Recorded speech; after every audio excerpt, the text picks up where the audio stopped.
commander. You are no challenge.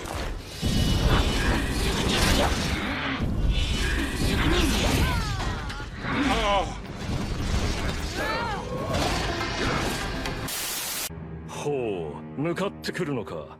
逃げずにこのディオに近づいてくるのか。せっかく祖父のジョセフが私のザワールドの正体を試験終了チャイム直前まで問題を解いている受験生のような必死こいた気分で教えてくれたというのに。近づかなきゃてめえをぶちのめせないんでな。ほほう、では十分近づくがよい。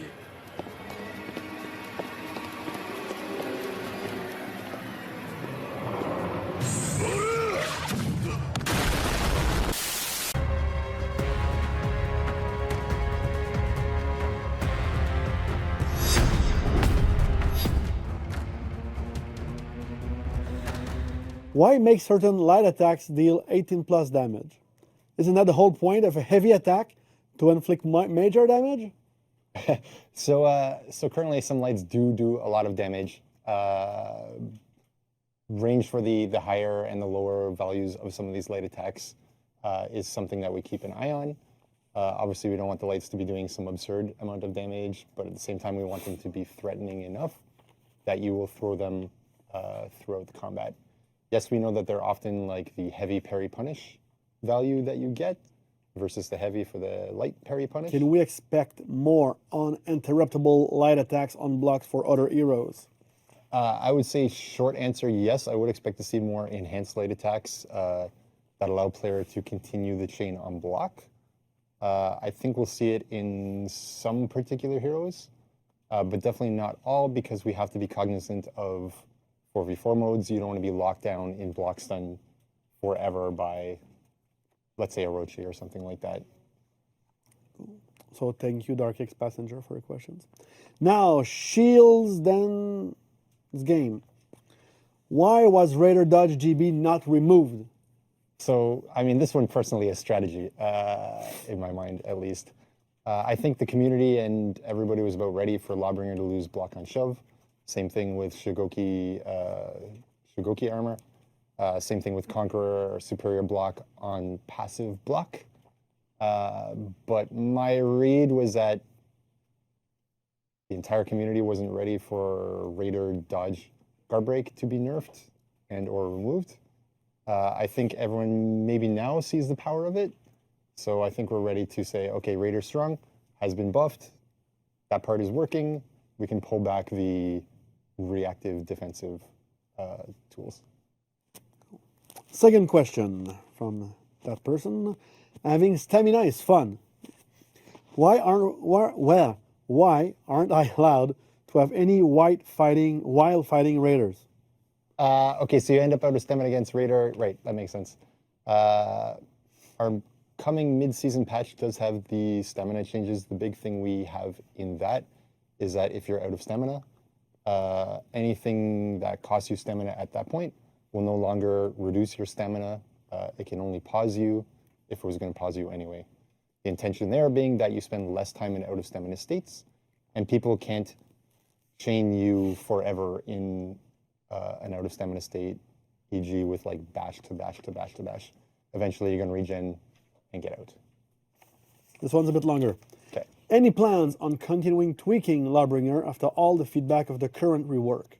He's slightly better than before, but leaves a lot to be desired. His unblockable heavy mix-ups can be easily dodged from all directions. It's also uninterruptible since it doesn't have hyper armor. Okay, let's hit these in two parts. So first, the escaping from mix-ups problem. Lawbringer wants to use the unblockable finisher to put you into mix-up. That's the idea of it. We know at the same time, globally, our problem is that there are a number of ways to escape mix-ups, not just for Lawbringer, but for quite a number of characters. This is what we're attempting to fix with the upcoming season. We think Lawbringer's case is an easy one to solve that way, as globally it falls right into the kind of regular timing as any other hero's second attack to third attack, or many other heroes' second attack to third attack. So I think that will solve Lawbringer's problem there specifically, and a number of others. So that's going to be really good. On the other side, the second question, or second part of the question, when it comes to uninterruptible stance, aka hyper armor, aka super armor with a twist, aka whatever you want to call it. For me, it doesn't make sense for Lawbringer to have a ton of hyper armor because Lawbringer's identity is the counter-attacking character, right? It's the one with the best parry options. You've got light for damage and or stance. Hyper armor on openers and stuff like that suddenly becomes a trading character, which is more like Hitokiri or Shugoki or something like that. So we think big armored character equals highest or nearly highest HP pool. That makes sense. The hyper armor doesn't quite make sense with the soul of the character. Cool. Next one from CodeMac99. I made a post yesterday asking if people felt that parrying was off or not, how it was before the season, and the replies were overwhelmingly in agreement that parries are not as consistent as they were pre-season 10.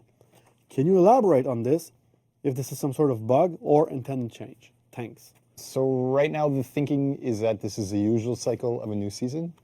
A new hero comes out, there are improvements to some existing characters. These ones come with, faster light attacks than they used to have at 600 plus.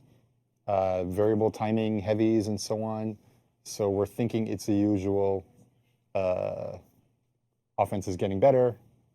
We have to adapt, and in the meantime, we're missing all our parries against timings we used to know and now don't know. So there's a level of adaptation for every season. I think so. So let's see a couple weeks in, is it really the case still, or has it normalized? Okay. Next one from Tassilian Fallout. Just one question here. Let's start with just one question here. Can we nerf the damage Hitokiri's fourth feat does to the commander in Breach, or at least allow the commander to dodge out of its way like he does with Catapult and Spear Storm, etc.? Even just one use of Senso Sakura, I think that's how it's spelled, feat takes a huge chunk of the commander's HP, and it's even worse when there's more than one Hitokiri on the enemy team. So the tier 4 feat is definitely strong when it hits.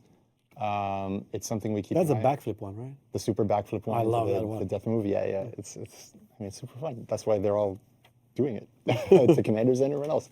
Warlord's Harper armor starts at the last 200 ms in his EVs, which equates to 600 to 700 ms in his opener EVs and 500 ms in his chain EVs. This is very slow, especially compared to Hitokiri's and Raiders, whose Harper armor starts extremely quick, 400 ms for Hitokiri's opener EVs and 300 for Raiders chain EVs. Would it be possible for Warlord to receive an update to this Hyper armor to make it appear much earlier in his EVs?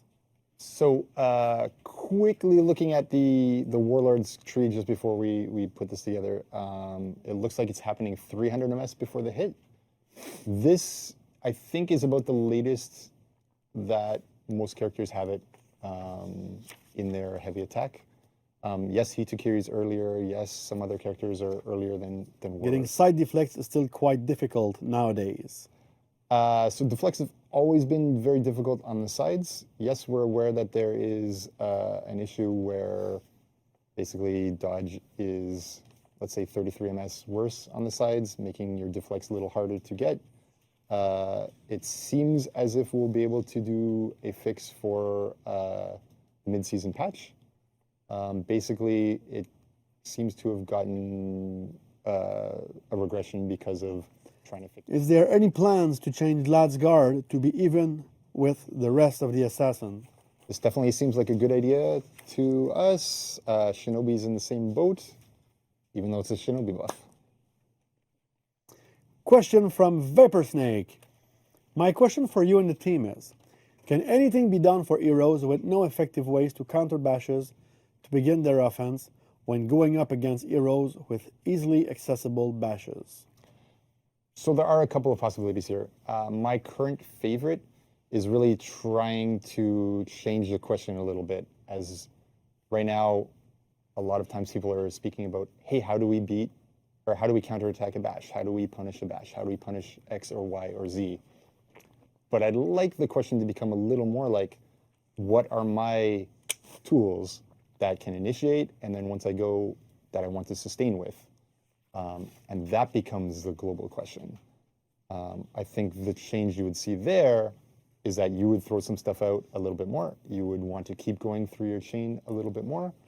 And whether you can high punish or low punish or not punish certain moves would maybe be a little less important, especially when things like bashes and so on are functionally 600 ms plus versus your openers, which are 500 ms typically. This is kind of where we're going with offense. You see the improvements to characters season by season to try to get to this point where attacking is good enough that they can't just like continually attempt to dodge forward and bash. At the same time, you see on their end, Conqueror, for example, does dodge forward, bash, light, stop, which is not what we want either. We want it to be, okay, it opened, continues to attack. So. Next one from Little Test You, who wins the award of the shortest question of the day. Will the revenge system be tweaked? So I think specifically what they're looking for here is a revenge bug. Yes, we're aware of it. Yes, we've been trying to repro it for some time. There hasn't been a lot of success that way. Recently, we seem to have come into what is causing it, and we'll keep you posted. And last question, then you'll be excused, Your Honor. From Master757s, what defensive/cheese mechanics are the devs looking to nuke next? I didn't notice a cheese the first time I read this question. Okay, so let me say what defensive mechanics are the devs looking to nuke next, and we'll talk about that part. I think the three that are still the most problematic right now are, in my mind at least, Nobushi Hidden Stance. It gives the ability to counter guard break, so it's super safe.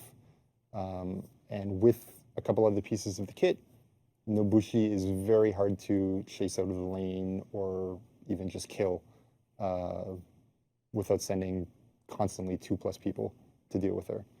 Zhang Zheng is in a similar case with Sifu's Poise. It's very safe. It backspaces easily. It can then go into other things and keep you basically safe all the time, or much of the time, let's say. And Shinobi's backflip is the other one. You can backflip super far. You get to the range where you become threatening as a ganker, which is what you want as a Shinobi. You can bail from a fight whenever you start to lose.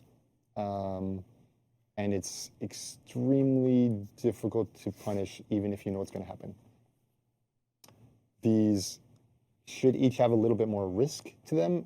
Yes, they can be extremely good at spacing and dodging, and this is what they're for, this is their purpose. That's cool. And they nicely have that identity and role, but they have to be beaten on read by something. And that's what we want to see. Stefan, thank you very much. Thank you for joining us again this week. A polygon, and cloth is the same as any other, a bunch of polygons, it's a mesh, you know. Cloth is the same as any other meshes that you skin it, you add some bones in there, and then you bind the surface of your object to those bones, and you move the bones around, and there you go. This is just skinning and rigging, and cloth is no exception to that. You can see it in action here. I love that. It's like a troll. A 5-minute test, you know. So now that I've got that out of the way and everybody remembers now that rigging is just bones and binding your mesh to those. And by any chance, if after the show you want to go watch that segment, if you haven't done it so far, yesterday we tweeted from the 400 Game account and also from my account the link to that segment. That's right. That's a good idea. So you can go watch this and then come back and watch this one again. It will make more sense. Yeah. Well, let's continue on. So cloth. Cloth, as people imagine it, as it exists in real life, doesn't work on computers. It doesn't exist like that. You can't have a soft surface and for it to simulate well on a computer. It doesn't work that way. What can be done, however, is Be ready to see some magic. is springs. As a pendulum, you can have a spring. That's easy. There are tons of math behind that. It's very cheap. You can have that, no problem. What's also very cheap that you can have are 2 springs on pendulums. Woo! Very easy as well. Can I have 3? Oh, you can have a bunch of 3s even. Okay. It's all very cheap. Here you go, a bunch of 3s. Now it's starting to kind of look like a bead curtain here. You know, like grandma used to have between the kitchen and the that's kind of We don't like have the cloth, same grandma right? though, but I Well, remember my that. grandma sort of had that. It's kind of like cloth, but not really because they're all separate. Yeah. So in order to have a nice surface, what if we put springs in between the bead lines? Now this is really starting to look like a surface, you know, made out of springs and kind of like cloth. You throw enough of those at the problem, and there you go. You have cloth. That's how it works on computers. I'm curious to know, like, if people watching, how many of them knew that? Because for me, I didn't know that. It's very interesting to know all the tricks you use to make something that does not really exist on a computer. Yeah, there's a bunch of, like, almost everything works like that. In fact, there's a couple of examples that I'll bring up in a moment. Real life also kind of works like that for cloth as well. If you take a piece of cloth and you look close enough, you'll notice that it's all a bunch of threads that are interconnected like this to make a surface. And, well, that's right. kind of like springs. So it kind of works the same way. It's just a lot cheaper when you're doing it on computers because you're not using as many springs as you have in real life. Unless you're making a movie, then you throw a million springs at it and there's no problem. Let's carry on. So there is one thing I want to mention, like the elephant in the room in this stuff, and it is technology related to cloth, and it is jiggle physics. It's what? Huh? What is it? What's the elephant? Jiggle physics. Jiggle physics.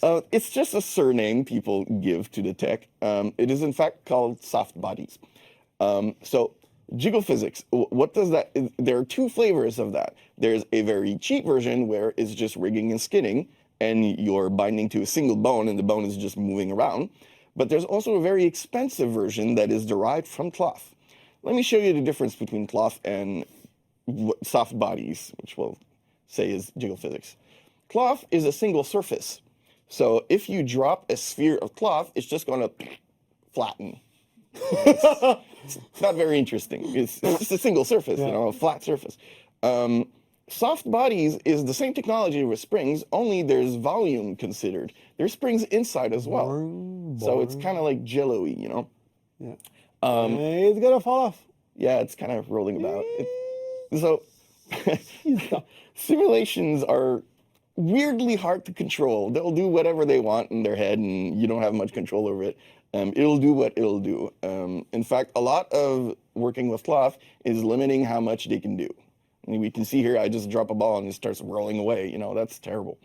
That said, most games don't use soft bodies. We just use some bones and we move the bones around and we skin to it. Because using soft bodies as it is super expensive. It's hard to make because most software programs don't understand volume that well. And it's super expensive for a small detail you see in the screen that you barely notice. Plus, you know, in our case, we don't use it at all. There's no point to it. You know, you don't need pillows on a battleground. Everybody's. You want to fall asleep on a battleground? Like, yeah, maybe. let's take a nap. Maybe someday we will have pillows, but today we do not. You know, everybody's got well-fitting armor. Everybody is trying to stay as protected as possible. You don't got like big bellies flapping about. You know, it's all very. There's no point for this technology for us and for a lot of games. We should not challenge Mathieu to have pillows on the battlefield. Don't do that. Because remember, he's the man behind the cow. Yeah, that's right. So he can come up with some tricks. Perhaps one day we will have pillows when I feel like it. Okay, so with that out of the way, let's talk about actual cloth working in the game. So let's take the Highlander, grab his cape, and put some cloth on it. Okay, you know, it's activated. It's all cool, right? It looks a little weird. I don't know what's up with that, but, you know, hey, the cloth is active, right? Oh. What the hell is happening? That's no good. What do we do with that? Well, like I said earlier, physics is hard to control. So as soon as you put cloth on a character, that's probably what you're going to get. It just goes nuts. And then you spend 80% of your time trying to make it do what you want it to do and nothing more and nothing less. It is kind of like the contrary of everything else we do in development, where you start and nothing's moving and everything's really simple, and then you spend all your time trying to make it move and make it look good. Well, physics like ragdolls and cloth and, whatever other physical interactions you can have in games is the contrary. You press the button, everything happens, and it sucks. Ragdoll bugs are some of the funniest bug ever. They're hilarious. But also, Sometimes they're not supposed to happen. Yeah, they do I've seen some in our game, and sometimes characters start doing breakdancing. It's hilarious. I love that. We do our best. I know, I just think they're funny. They I'm are not funny, blaming though. you Usually we keep them live just a little bit, just because they're funny, and then we try to fix them. to hunker down on them. How do we make that cloth not go crazy? So we do that using what is called vertex paint. What is vertex paint? It is in essence, vertices, which are like the corners of the polygons that your character is made of, can have a color. You can paint on them. You don't need a texture. You can just paint colors on them and not use a texture. You can see here that I'm just painting directly on the cape. I removed the texture and I'm just putting colors directly on the cape of the Highlander. It's not too fancy. You can see the resolution's not too good. But it's surprising what you can get away with. And sometimes that vertex color isn't actually visible in game. We, in fact, hide it in game and use those colors to drive effects. In the case of cloth, we use it to drive values in the cloth. You could use it to drive all sorts of things. For a very long time, games used to use the vertex color for shadowing objects, for lighting. In fact, I'm talking about from like 1995 to like the end of the PS3 era. It was super common, so a very long time. Straight vertex paint used to be used by early 3D games like Mario 64 and Final Fantasy VII. When they didn't use textures, they just used the colors.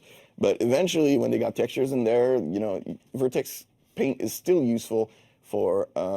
So one of the cases where you'd see a lot in that range of games was what I call the Looney Tunes effect, where you would look at something in the level and you'd notice like, everything's well lit and everything. And then there's this corner of wall that looks really weird, and you know that wall's going to explode and monsters are going to pour out. It just has that look.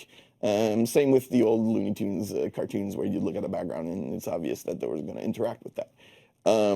That is usually because the shadows were made with vertex paint on the objects that were like on the wall, while everything else was lit with better technology that you couldn't actually move those parts but look better. So anyway, we do that with cloth. Here's a couple example of what we can do with that. Oh, wait, here's the Highlander completely painted in vertex color, no textures, the right-hand one. He has from 40 to 80 megs of textures on him. It's freaking huge. He has no textures on the right hand here. He looks kind of, mobile-ish looking, but otherwise not that bad, For somebody who doesn't have any textures at all, pretty good. Yeah. It's a little buggy. There's some blackness there where there's supposed to just be transparency, but it's all right. So anyway, controlling the cloth. Here's an example of painting some collision thickness. We have collision on the legs. So here we're saying, well, what if everything that was white was really wide collisions while everything black was really slim collisions? Well, we're painting the white down there and leaving the top alone. And when we activate it, we can see that, the cape kind of like pushes off the character. Not a great example, but, it is one. We have gravity that we can try here, where we're going to paint at the very tip of the cape some anti-gravity. Some negative gravity, rather. You'll see that the cape is just whoop, flying in the air. Magic. That's kind of how we drive the cloth. There's also like maximum distance that can go away from our original rigging and skinning. A bunch of different values like that you can play around with in order to make the cape look okay. Otherwise, as you saw, it kind of bounces all over the place and it sucks. Now, some other examples of cloth that's not in the game. That is in the game. I just messed up my own pun here. This is in fact not cloth. Sorry to say, it looks like cloth. It moves like cloth. Not cloth. It used to be cloth, but then we put bones on it and we made an animation out of it, and then we removed the cloth, and now it's just skinning. And when you showed me that yesterday, I didn't know that at all. But why do you do that? So you do that because cloth is real time. Cloth is, simulated physics where it'll act to whatever you're doing in the world. Okay. These flags, you're never going to run into them. You don't touch them. If you do, it's because you've been led. Yeah, and even then, we keep them away from the zones where players can run into them. So there's no reason for it to be interactive. So we just pre-cook the whole movement, and it's a lot cheaper like that rather than running cloth all the time. In fact, it's so cheap that we have a ton of them in the map. There's if you can see little pink squares that are on these flags, look in the background. You'll see more of those pink squares. It'll show you how many of these fake cloths we got. We have a bunch of them over there. Yeah, just down there, There's a lot of them. So we do that. It looks great. It doesn't cost anything or barely anything. We would put real cloth on objects that you could actually run in, but we tend not to do that because they're expensive. We keep them for the characters and not worry about actually running into the cloth. However, we do have, let's talk about the actual cloth that we have in the game, but special cases for them, special uses. Here we have the Nobushi. Now, I said earlier, we're getting real in there, taking a good look. I said earlier that cloth is flat. It just acts on the flat surface. Oh. So why is the Nobushi's coat has a thickness, And the answer to that is pretty simple, is that it is a flat cloth. However, we have a high-resolution model that we bind it to the surface of the cloth, and the cloth deforms that high-resolution model. So if you're colliding or if you're moving and stuff, it's still a flat surface, but it looks like it has volume. Okay. It's a trick. It's a visual trick. We use it a bunch. We use it for the flail. The flail is, in fact, cloth most of the time. We can see kind of Except when he hits you in the face. Yeah, exactly. We see the real cloth there. The black part is, in fact, the piece of cloth. The only case where the flail isn't cloth is when you swing and you want that contact to happen at the right place. Then we turn the cloth off, and then we give him back some liberty once the hit happens. So we're going in and off cloth while animating the chain when you're hitting. Looks pretty convincing, I would say. And obviously this technology can be brought to weird places. I love that one. Here's an example of it in action with just, let's just put it on the Lawbringer. What's the worst that can happen? It looks all right, it's working out. I'm sure there's a million other examples of what we can use this thing for. I'm not sure of a use case for specifically having a flat Lawbringer like this, but it's funny. Yeah, and if you think about a way we could use that, let us know, Mathieu. I'm sure Mathieu will. Yeah, why not? We'll listen. I'm all about doing weird things and convincing people to actually do it, so I think it's a good idea. That's that. That's pretty much what cloth is in our game. Wow. Thank you very much, Mathieu. I'm sure you learned a bunch today. Again, you can go watch this previous segment that we did in Year 3, Season 1. It would probably make in context a lot more sense. But it's good knowledge, like to open the hood and show people how things are done under the hood. It's really great. Mathieu, thank you very much. You're welcome. For joining us.